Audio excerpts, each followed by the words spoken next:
यनमानसं लीयते सीताराम गुणावली निशिदिव यज्जीव्या पीयते सीताराम विचित्र रूपमनिशं यश्चक्षुषोर्भूषणं सीताराम सुनाम धाम निरतं तं सद्गुरुं संभजे। नीलाम्बुजश्यामलकोमलाङ्गं सीतासमारोपितवामभागं पाणौ महासायकुचारुचापं नमामि रामं रघुवंशनाथं। यत्र यत्र रघुनाथकीर्तनं तत्र तत्र कृतमस्तकाञ्जलिं वाष्पवारि परिपूर्णलोचनं मारुतिं नमत राक्षसान्तकं।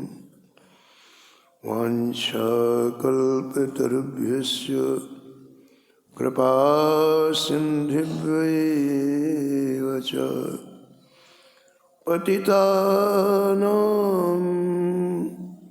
पावनेभ्यो श्रीवैष्णवेभ्यो नमो नमः। भक्ति भगवन्त गुरु चतुर्नाम बपुएक, इनके पद वंदन किए नासत विघ्न ने।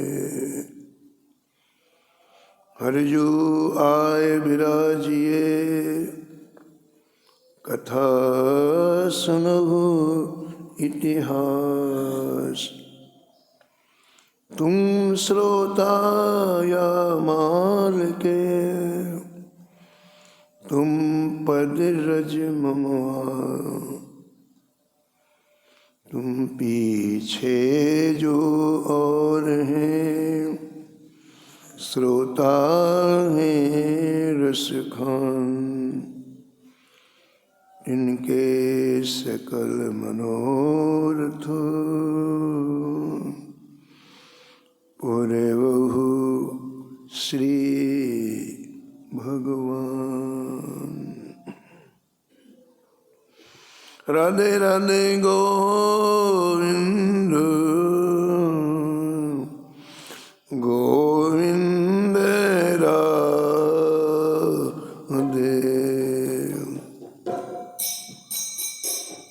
राधे राधे गोविंद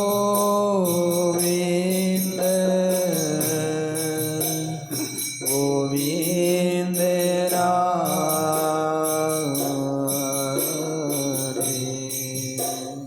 राधे राधे गोविंद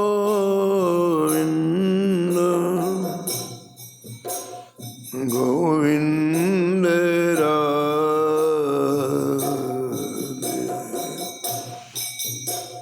राधे राधे गोविंद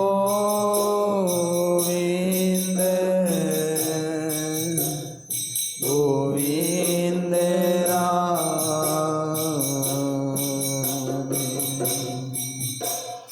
गोविंद राधे बोलो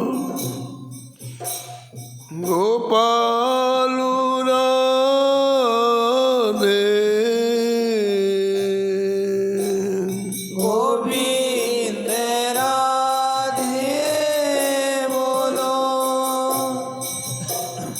गोपाल राधे।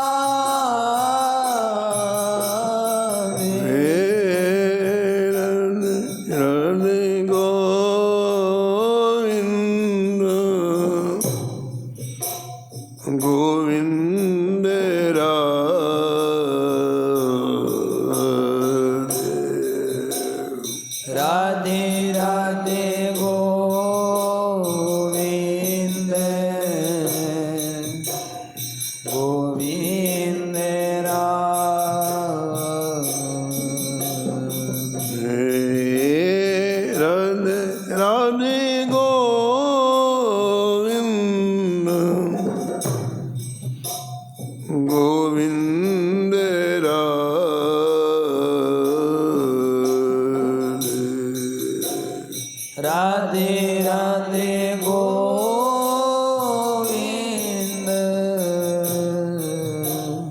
गोविंद राम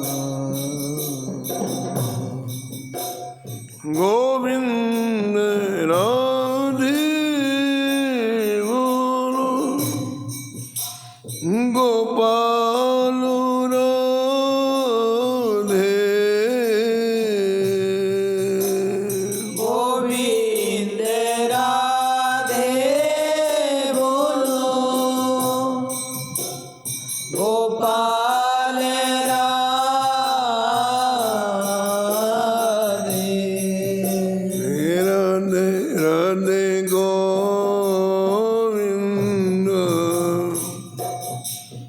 गोविंद राधे राधे राधे गोविंद गोविंद राधे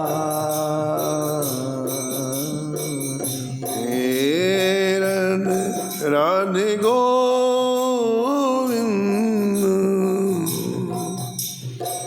गोविंद राधे राधे गोविंद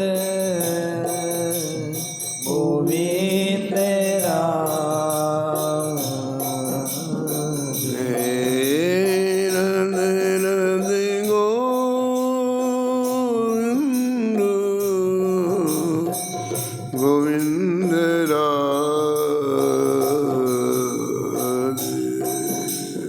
राधे राधे गोविंद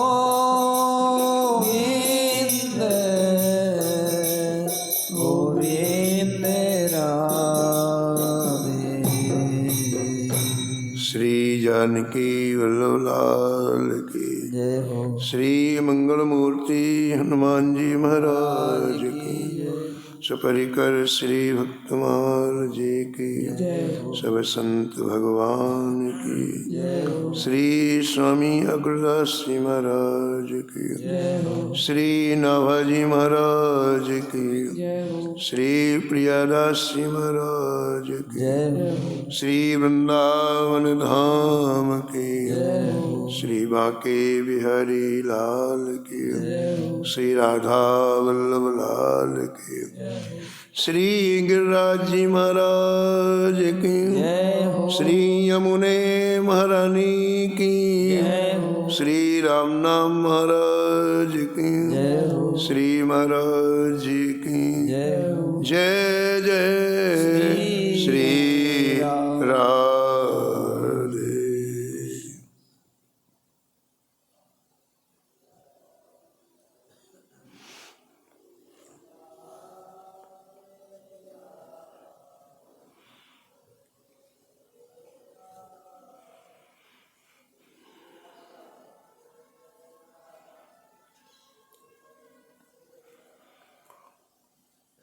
प्रगटे अमित गुण प्रेम निधि प्रगटे अमित गुण प्रेम निधि धन्य विप्र जिन नाम धरो धन्य विप्र जिन नाम धरो सुंदर शील स्वभाव मधुर वाणी मंगल कर सुंदर शील स्वभाव मधुर वाणी मंगल कर भक्तन को सुख देन फलो बहुधा दस धातरो भक्तन को सुख देन बहुत फलो बहुधा दस धातरो सदन बसत निर्वेद सारभुक जगत असंगी सदन बसत निर्वेद सारभुक जगत संगी सदाचार उदारो नेम हरिदास प्रसंगी सदाचार उदार नेम हरिदास प्रसंगी दया दृष्टि बस आगरे दया दृष्टि बस आगरे कथा लोग पावन करो कथा लोग पावन करो प्रगट अमित गुण प्रेम निधि प्रगट अमित गुण प्रेम निधि धन्य विप्र जिन नाम धर्यो धन्य विप्र जिन नाम धन्य विप्र जिम नाम धर्यो धन्य विप्र जिन नाम धरो प्रातः स्मरणी परम वंदनी श्री भक्तमाल के रचयिता श्री नाभा गोस्वामी जी इस छप्पे में परम भागवत परम संत श्री प्रेम निधि जी महाराज का स्मरण किया है और निष्कर्ष के रूप में कहते हैं किसी प्रेम निधि का नाम जिन पुरोहित ने रखा है, जिन ब्राह्मण ने रखा है, उन्हें मैं बार बार धन्यवाद देता हूँ। नामकरण प्रारंभ में किया जाता है, जब बालक शिशु होता है तब नामकरण किया जाता है और उन पुरोहित ने, उन ब्राह्मण ने भविष्य देख लिया कि आगे चल कर के इनके हृदय में प्रेम लहलहाएगा, इसलिए पहले से इनका नाम प्रेम निधि रखा। तो जो दूरदृष्टा वो ब्राह्मण थे, उनकी बलहारी मैं जाता हूँ, ऐसा नाभा जी महाराज कहते हैं। पहले जितने आचार होते थे वो सब त्रिकालज्ञ होते थे। वशिष्ठ जी ने भी पुरोहित का काम किया, श्री गर्गाचार्य जी ने भी पुरोहित का काम किया और वशिष्ठ जी ने भी नामकरण किया राम और गर्गाचार्य जी ने भी नामकरण किया कृष्ण। और देखो कैसे नाम, कितने दिव्य नाम हो गए। ऐसे ही ये जो पुरोहित थे, ये जो ब्राह्मण थे, जिन्होंने इनका नाम रखा प्रेम निधि, बहुत सोच समझ करके रखा। उनको भविष्य ज्ञात था, तभी शिशु अवस्था में इनका नाम प्रेम निधि रखा, क्योंकि वस्तुतः इनके हृदय में प्रेम लहराता था। ऐसा इनका दिव्य हृदय प्रेम लहराता।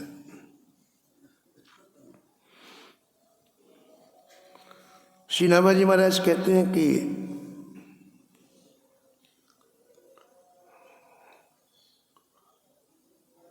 ये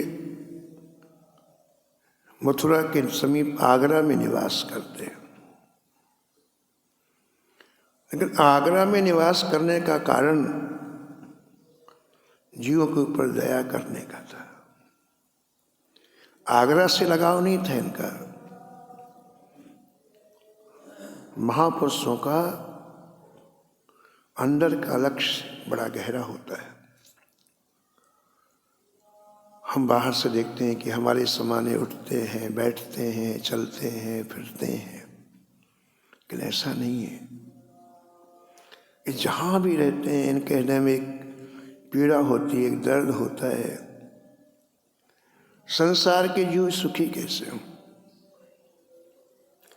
ये देखते हैं कि आज हर प्राणी विषयों में डूबा हुआ है, शरीर के सुख की आसक्ति में डूबा हुआ है और इसके कारण भगवान को भूल गया हो। शरीर सुख के कारण, विषयों के आकर्षण के कारण भगवान की बिल्कुल विस्मृति हो गई। और भगवान की विस्मृति होने से भयंकर संकट में पड़ गया है जीव, भयंकर कष्ट में, भयंकर संकट। वो चाहे तो वहां से नहीं निकल सकता। तो इनको देख करके इन संतों को बड़ी दया लगती है। इस भयंकर विपत्ति से कैसे निकले जीव, क्योंकि विपत्ति से तभी जीव निकलेगा जब ठाकुर जी का समावेश जीवन में होगा। और ठाकुर जी को तो इसने भुला दिया पूरी तरह से। तो ये संत लोग जीवों को भगवान से जोड़ने के लिए यत्र तत्र निवास करते हैं। आप बताओ, संतों को पता चल गया कि भजन ही सार है। सत्संग के माध्यम से, गुरुदेव के अनुग्रह से, गुरुदेव की कृपा से ये बात उनके हृदय में बैठ गई कि भजन ही सार है। तो उन्हें एकांत में जाके भजन में डूब जाना चाहिए। वन में चले जाए, किसी गुफा में चले जाए, किसी एकांत कुटिया में चले जाए और भजन में डूब करके अपना कल्याण कर लेना चाहिए। लेकिन ये संत हम लोगों के बीच में क्यों आते हैं? ये प्रश्न है। इसका उत्तर केवल एक है, करुणा के कारण, दया के कारण। ये तो अपना कल्याण 1 मिनट में कर लें, लेकिन ये अपना भर कल्याण नहीं करना चाहते हैं। ये दृष्टि डालते हैं और अनंत अनंत जीवों को जब दुखी देखते हैं तो इनके मन में ऐसी भावना आती है, नहीं नहीं नहीं नहीं, ये सभी भगवत प्राप्ति करें, ये सभी कष्टों से इन सबका किसी न किसी तरह से छुटकारा हो। और अपना जीवन लगा देते हैं संत। केवल उनको भगवत धाम जाना हो तो बिल्कुल सरल है, एकांत में बैठ के भजन करके, लेकिन उनका स्वभाव ऐसा है, उनकी प्रकृति ऐसी है कि किसी जीव को दुखी नहीं देख सकते। पूज्य महाराज जी श्रीमत्थादास जी महाराज कहते थे कि संसार की स्थिति ऐसी है जैसे किरैना बैल होता है। किरैना बैल समझते हैं आप?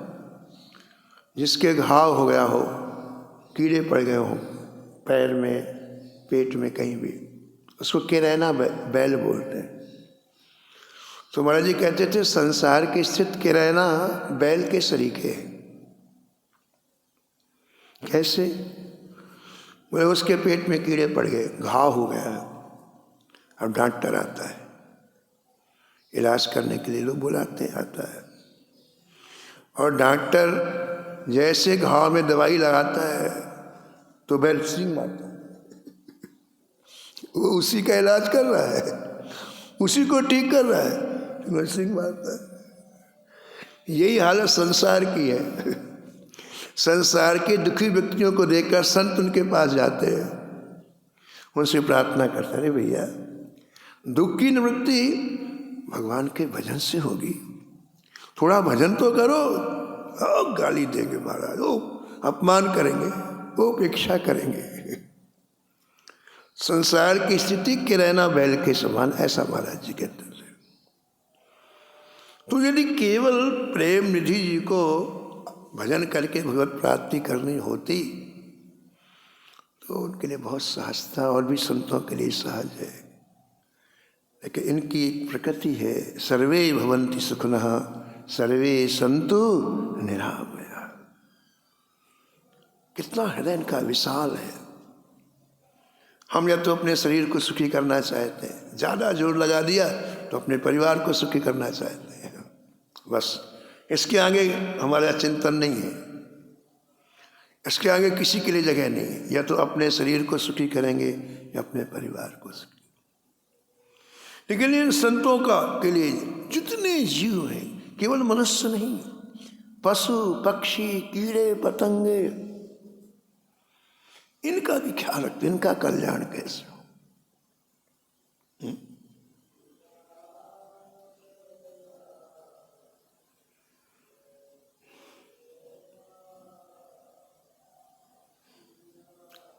गीता वाटिका में पहले खूब खूब वृक्ष थे, अब तो बहुत कम हो गए। शुरू की बात है, पूज्य भाई जी रहते थे, राधा बाबा रहते थे, तो बस 1 2 या 3 कमरे बने थे, बाकी सब वृक्षावली थी, सब वृक्षावली थी। तो एक छोटी सी कुटिया में राधा बाबा रहते थे। तो राधा बाबा प्रातःकाल कुटिया से निकल करके गए तो क्या देखा, एक सांप, काला सांप, खूब वहाँ रहते थे, सांप आप सब रहते। वो पगडंडी जैसे चलने का जो रास्ता ना, उसके ऊपर तो पूंछ है उसकी, और मुख उसका झाड़ी में है और पूंछ इधर पड़ी हुई है। तो राधा बाबा को लगा कि कोई यहाँ से निकलेगा और कहीं इसको लेके प्रहार न कर दे इसके ऊपर, सांप है, कुल्हाड़ी चला दे, गंडासा चला दे तो बेचारा मर जाएगा। तो विचार किया कि इसकी पूंछ अंदर हो जाए झाड़ी के तो इसको खतरा नहीं रहेगा। तो राधा बाबा ने एक छोटी सी डंडी उठाई, उसकी पूंछ को थोड़ा आगे किया, आओ महाराज, झाड़ी से निकला और फल उठा के फू फू, और राधा बाबा वहीं खड़े रहे, बोले भैया चलो काटना हो तो काट ले लेकिन मेरा भाव तो है कि तू अंदर चला जा तो सुरक्षित हो जा। कहने का तात्पर्य है कि इन महात्माओं में केवल मनुष्य का ही उद्धार हो ऐसा नहीं है, पशु पक्षी कीड़े मकोड़े ये भी भगवत प्राप्ति करें, ऐसे इनके में करुणा होती है, दया होती है। तो नामाजी महाराज लिखते हैं, दया दृष्टि बस आगरे, दया दृष्टि बस आगरे, कथा लोग पावन करो, कथा लोग पावन करो, प्रगट अमित गुण प्रेम निधि, प्रगट अमित गुण प्रेम निधि, धन्य विप्र जिन नाम धर्यो, धन्य विप्र जिन नाम धर्यो। कहते इनमें 1 2 गुण नहीं थे, अमित। अमित का तात्पर्य होता अनलिमिटेड, जिनकी संख्या न हो। देखो, जो प्रयास से चीज प्राप्त की जाती है वो लिमिटेड होती है, सीमित होती है। जो कृपा से चीज प्राप्त की जाती है वो असीमित होती है। तो प्रेम निधि जी में जो गुण आए वो कृपा से आए हैं। इसलिए कितने गुण थे, नामा जी कहते हैं अमित, जिनकी संख्या नहीं है, इतने गुण थे। जामवंत कहे सुन रघुराया, जामवंत कहे सुन रघुराया, जा पर राम करहु तुम दाया, जा पर राम करहु तुम दाया, ताहि सदा शुभ कुशल निरंतर, ताहि सदा शुभ कुशल निरंतर, सुर नर मुनि प्रसन्नता ऊपर, सुर नर मुनि प्रसन्नता सोई विजयी विनयी गुण सागर, सोई विजयी। विनयी गुण सागर। दामन जी कहते हैं कि जिसके ऊपर आपकी कृपा दृष्टि हो जाती है वो गुणों का सागर बन जाता है। जैसे सागर इतना गहरा है, पता नहीं कितना जल है इसमें, ऐसे कितने गुण उसमें आ जाते हैं, उसको खुद को पता नहीं है। हे नाथ, जिसके ऊपर आप कृपा करते हैं संसार में वो विजयी होता है, हर क्षेत्र में वो विजय को प्राप्त करता है। और जिसके ऊपर आप कृपा करते हैं बिना प्रयास के तीनों लोगों में उसका यश छा जाता है। सोई विजयी विनयी गुण सागर, सोई विजयी विनयी गुण सागर, तासु सुयस त्रैलोक उजागर, तासु सुजस त्रैलोक उजागर, तासु सुयस त्रैलोक उजागर, तासु सुयस त्रैलोक उजागर। उजागर।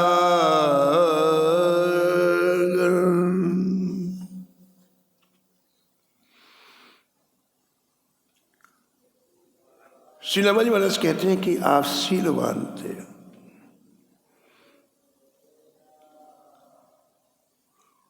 और शीलवान थे इसलिए आप में अमित गुण प्रकट थे।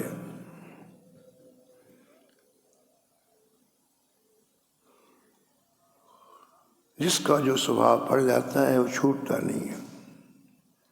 संतों का स्वभाव सात्विक होता है, इसलिए कभी छूटता नहीं है।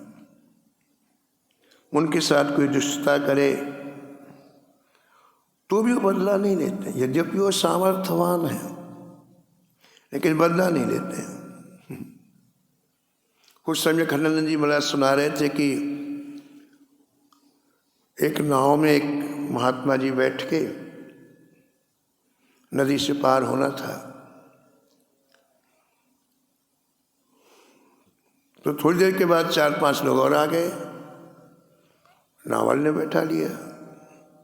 लेकिन महान नास्तिक थे, महान नास्तिक थे। महात्मा को देख करके उनके मन में महात्मा को अपमानित करने की इच्छा हुई बिना कारण के।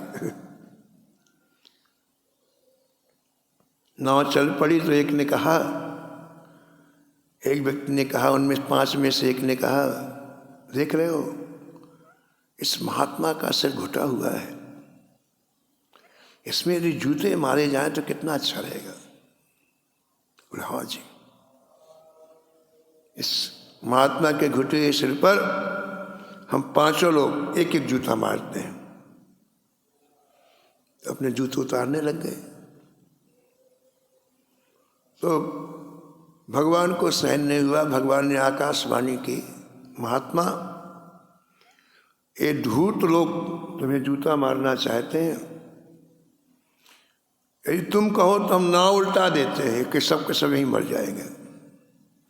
तुम कहो तुम नाव उल्टा देते हैं, सब मर जाएंगे यहीं पर। तो महात्मा ने आकाश की तरफ देख करके कहा, हे नाथ, यदि आप उल्टाना ही चाहे तो नाव मत उल्टा, इनकी बुद्धि उल्टा दो, ये भी ठीक हो जाए, ये भी भजन करे। नाव उल्टाने से मृत्यु हो जाएगी, अब बुद्धि ठीक हो जाएगी तो राम राम करेंगे, भजन करेंगे। आपको उल्टाना ही है तो इनकी बुद्धि हो। ये देखो, ये संत का स्वभाव। सामर्थ्यवान होने पर भी ये बदला नहीं लेते हैं।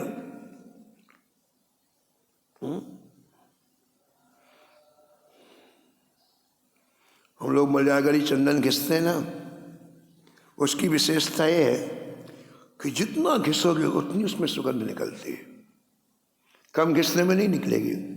खूब घिसो आप तो उसकी बड़ी मीठी मीठी सुगंध निकलती है। ऐसी मरे गन्ने को आप जितना चूसोगे उतना मीठा लगता है। ऐसे सोने को आप जितना आग में तपाओगे उतना वो अधिक चमकता है। इसी प्रकार जो उत्तम पुरुष होते हैं, सज्जन पुरुष होते हैं, चाहे कितनी भी विपरीत परिस्थिति आ जाए, उनके जीवन में कितना भी कष्ट हो, उनके स्वभाव में कोई परिवर्तन नहीं होता है।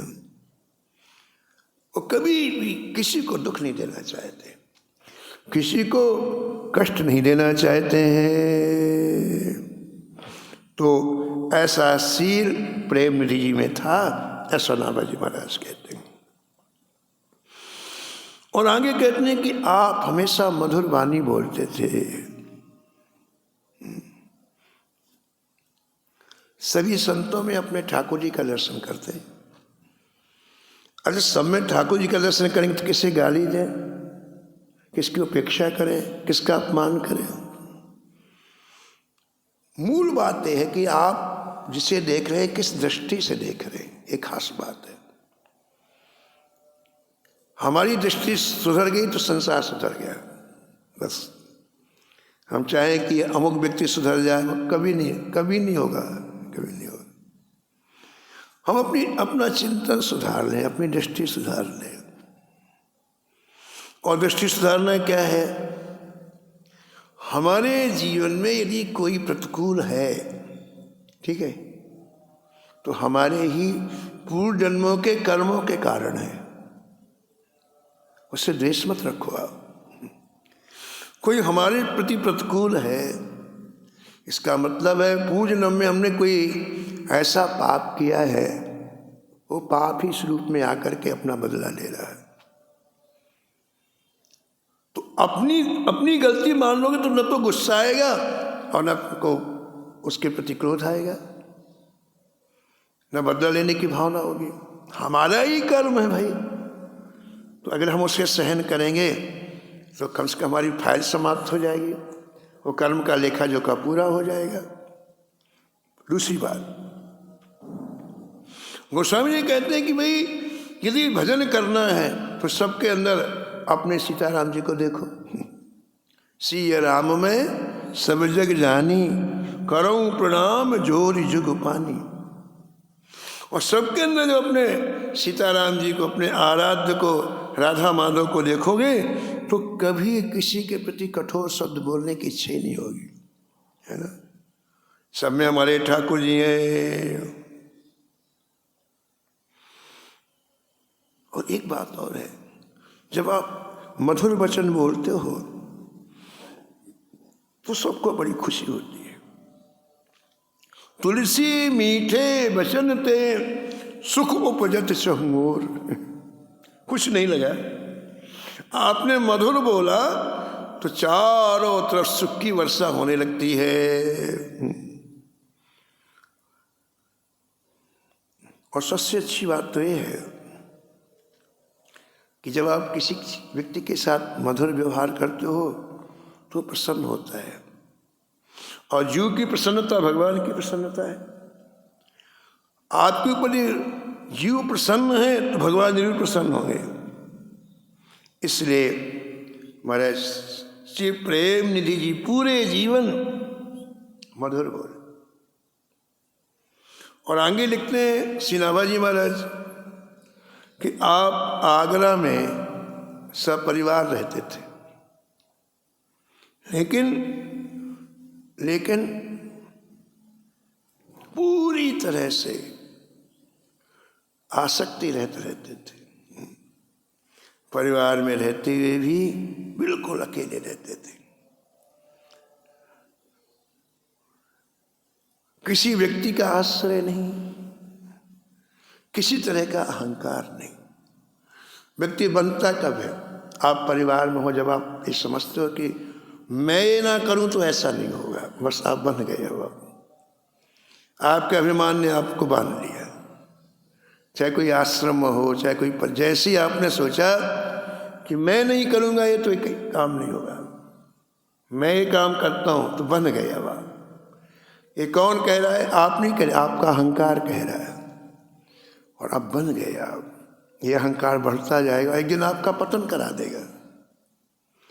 लेकिन यदि आपके हृदय में ये बात रहे कि सृष्टि का प्रत्येक कार्य करने वाले श्री राघव है, श्री माधव है, तो आप प्रसन्न रहेंगे। राम कीन चाहे सोई होई, राम कीन चाहे सोई हो, करे अन्य अस नहीं कोई, अरे अन्यताश नहीं अस नहीं कोई, अस नहीं कोई, अस नहीं कोई, अस नहीं कोई। तो उस परिवार में रहते हुए अहंकार शून्य होकर रहना चाहिए। हमें कोई परेशान नहीं कर, हमारा अहंकार परेशान करता है। इसलिए यदि आप अपने अहंकार को गलित कर दो तो परिवार में इतना सुख मिलेगा, बहुत सुख मिलेगा। तो यहाँ श्री नाभाजी महाराज कहते हैं कि शिव प्रेम निधि जी अपने इष्ट देव की आराधना में निरंतर डूबे रहते थे और निरंतर सत्संग करते थे। ऐसी गृहस्थाश्रम को ऋषियों ने धन्य धन्य कहा है। साधो संग उपासना च सततम धन्यो गृहस्थाश्रम। वह गृहस्थाश्रम धन्य है जिसमें सुंदर घर है, जिसमें पुत्र हैं, सुंदर सुंदरी स्त्री है, सच्चे मित्र हैं, सात्विक धन है, स्वपत्नी में प्रीति है, सेवा परायण सेवक है, जहाँ नित्य अतिथि सत्कार होता है, नित्य देव पूजन होता है, साधु संग और इष्ट की उपासना जहाँ होती है वो गृहस्थ आश्रम धन्य है। तो श्री प्रेम निधि जी के उस पावन परिसर में ये सब चीजें होती थी। यानी ग्रह में रहते हुए आप पूरी तरह से भगवत रस में डूबे हुए थे। बस मानव जीवन की यही सफलता है, और कोई रंग हमारे ऊपर न चढ़ने पाए। केवल एक ही रंग चढ़े, भगवान के भक्ति का रंग। तो आप कहीं भी रहें, आपका ये मानव जीवन सफल हो गया। और जैसा कि अभी आपने सुना, दया दृष्टि बस आगरे, एक करुणा के कारण आगरा में निवास करते। उदाहरण देते हैं ग्रंथकार कि जैसे कोई व्यक्ति यमुना जी में डूब गया, बह गया, तो जो व्यक्ति किनारे में खड़ा वो भी यमुना जी में डूब छलांग मारता है। एक व्यक्ति यमुना जी में बहा जा रहा है तो जो व्यक्ति यमुना जी के किनारे खड़ा है उसको बचाने के लिए वो भी यमुना जी में छलांग मारता है। लेकिन वो यमुना जी में डूबने के लिए छलांग नहीं मार रहा है, उसको पार करने के लिए छलांग मार रहा है। वो भी यमुना जी में पानी में घूमता है, लेकिन बहते हुए व्यक्ति की रक्षा करने के लिए उसे पार कर। ऐसे ही ये संत संसार में हम लोगों के बीच में आते हैं। संसार में आसक्त होने के लिए नहीं, हम जो संसार में बहे जा रहे हैं, जन्म मरण का जो चक्कर अनादिकाल से हमारे पीछे लगा हुआ है, तो हमारे बीच में संसार में आकर के भव प्रवाह से, संसार के प्रवाह से ये हमें निकालते हैं।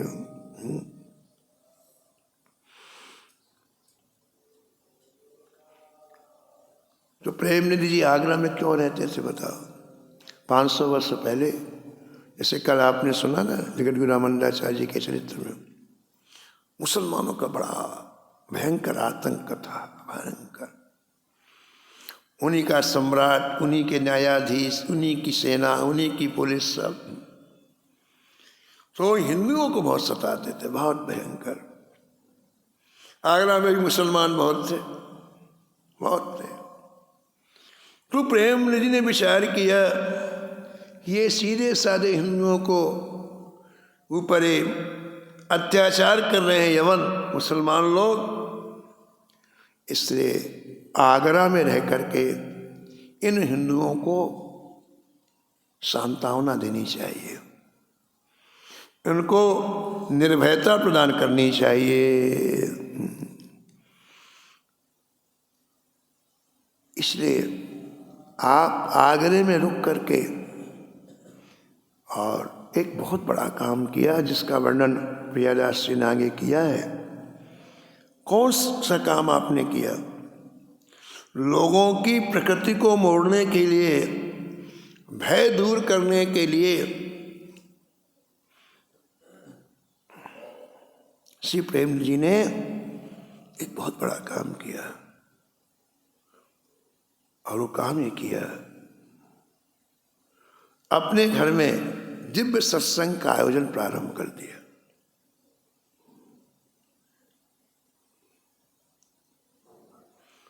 प्रेम निधि जी चाहते तो आगरा से वृंदावन आ जाते। कौन सी दूरी है बताओ? वृंदावन। और पूरे जीवन यहाँ रहते। फिर क्यों नहीं आए? इतने प्रेमी थे। केवल इसलिए नहीं आए कि आगरा में इतने हिंदुओं को सताया जा रहा है, ये कष्ट पा रहे हैं। इनकी चित्तवृत्ति को यदि भगवान से जोड़ा जाएगा तो ये निर्भीक हो जाएंगे, निर्भय हो जाएंगे और मानव जीवन का सफल हो जाएगा। इसलिए आपने सबसे पहला काम किया, आगरा को निवास स्थली बनाया प्रेम निधि जी ने। और दूसरा काम क्या किया?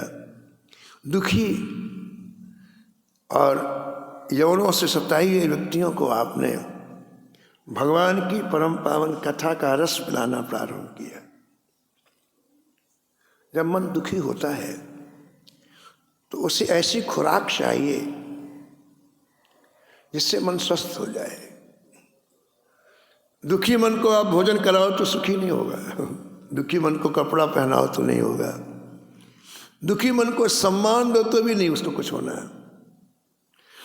और तुम मन से पहले दुख निकले ऐसी कोई खुराक चाहिए, फिर आप कुछ भी करो। अशोक वाटिका में किशोरी जी बहुत दुखी हैं, जानकी जी बहुत दुखी हैं, इतनी दुखी हो गई कि अग्नि मिल जाए तो मैं शरीर को भस्म कर दूं, अब मैं शरीर रखना नहीं चाहती। किशोरी जी अशोक वाटिका में आकाश की तरफ देख के अग्नि मांग रही हैं, चंद्रमा से अग्नि मांग रही हैं, जिस अशोक वृक्ष के नीचे बैठी उससे अग्नि मांग रही। ये देखो दुख, दुख की चरम सीमा देखो आप।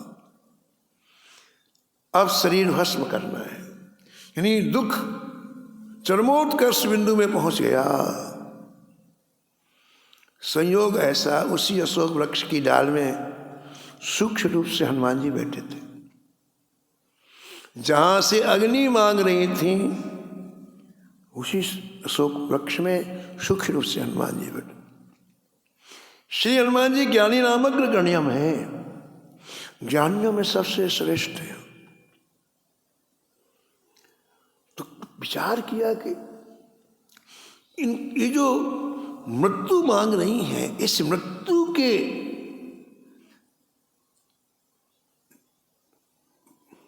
परिसर से जानकी जी को बाहर कैसे करूं। मन में इतना दुख है कि ये अब भस्म हो जाना चाहती हैं आग से, इससे मन कैसे निकालूं। हनुमान जी विचार करने लगे और जब विचार करते करते उनके मन में एक बात आई कि मृत्यु के इस भयंकर दुख से निकालने वाली श्री रघुनाथ जी की कथा है।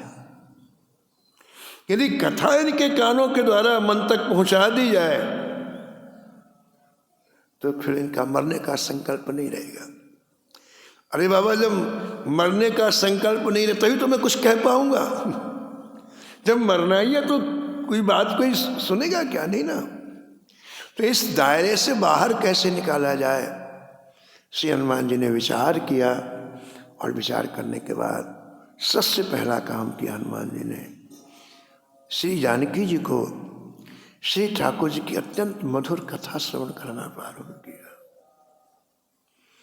रामचंद्र गुण बरने लागा, रामचंद्र गुण बरने लागा।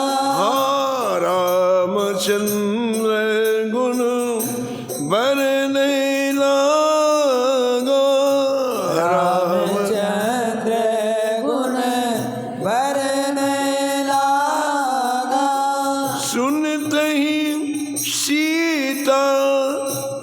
दुख भागा। सुने तई सीता करे दुख भागा। सुनते ही सीता करे दुख भागा। सुनते ही सीता करे दुख भागा। राम कथा का कमाल देखो आप। मधुर मधुर शब्दों से हनुमान जी ने राम कथा कहना प्रारंभ किया, और जैसे एक एक बिंदु अंदर जाती है, ऐसे कथा रूपी अमृत का एक एक बिंदु कानों के द्वारा, कानों की गोद में होकर के हृदय में गया। दुख यही तो रहता है, हृदय में तो रहता है। और एक कथा कानों के माध्यम से एक एक बिंदु हृदय में गई। देखो, न कहीं आना पड़ा, न कहीं जाना पड़ा, और दुख छोड़ के चला गया। कथा का वैशिष्ट देखो आप, कि वो जिस दुख के कारण आप शरीर भस्म करना चाहती थी, वो दुख ही भाग गया। और जब स्वस्थ मन हुआ तो जानकी जी इधर उधर देखने लगी, किसने मुझे अमृत पिलाया, ये अमृत पिलाने वाला कौन है? और बड़े प्रेम से बोली, अरे भैया, जिसने अमृत पिलाया वो दिखाई क्यों नहीं देता है? श्रवणामृत यही कथा सुहाई। श्रवणामृत यही कथा सुनाई। कही सुप्रगट होत किन भाई। कहीं सुप्रकट होत किन भाई। कही सुप्रगट होत किन भाई। कही सुप्रगट होत किन भाई।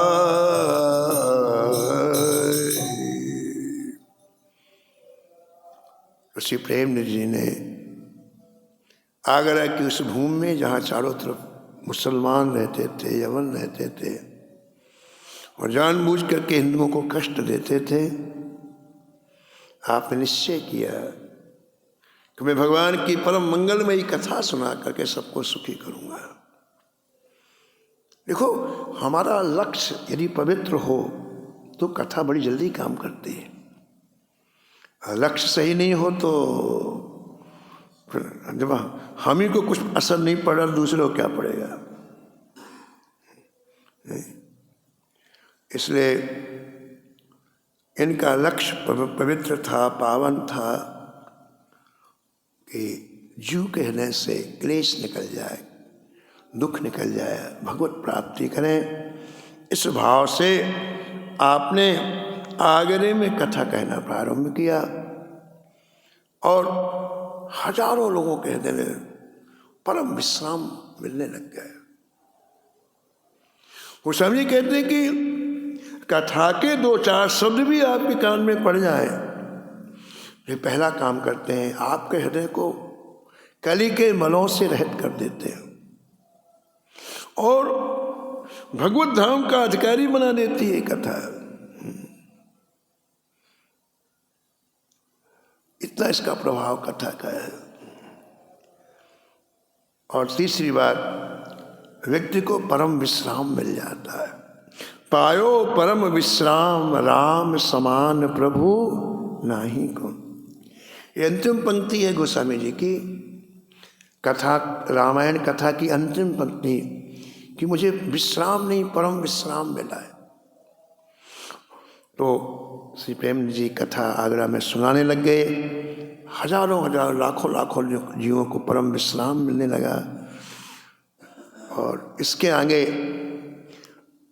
वहाँ के जो विरोधी लोग थे, दुष्ट लोग थे, उन्हें कथा का कैसे विरोध किया, कैसे ठाकुर जी ने कृपा की, इसे आप आगे श्रवण करेंगे।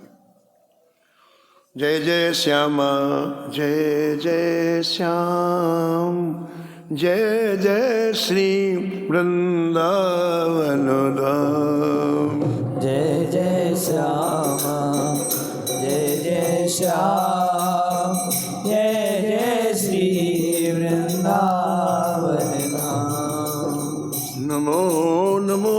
श्री भक्त सुमाल। नमो नमो श्री भक्त सुमाल। जाके सुनत महात्म नासत। जाके सुनत महात्म नासत। और झलकत राधा नंदलाल। झलकत राधा नंदलाल। गद गद स्वर पुलके तो अंग अंगन। गद गद स्वर पुलकित अंगन। लोचन बरसत असु मनुजाल। लोचन बरसत असुवन जाल। उतर जात अभिमान व्याल विष। उधर जाते अभिमान व्याल विष। लेत जीवाय सुरस तेहि काल। लेते जीवाय सुरस काल। होत प्रीत हरि भक्त जनन सो।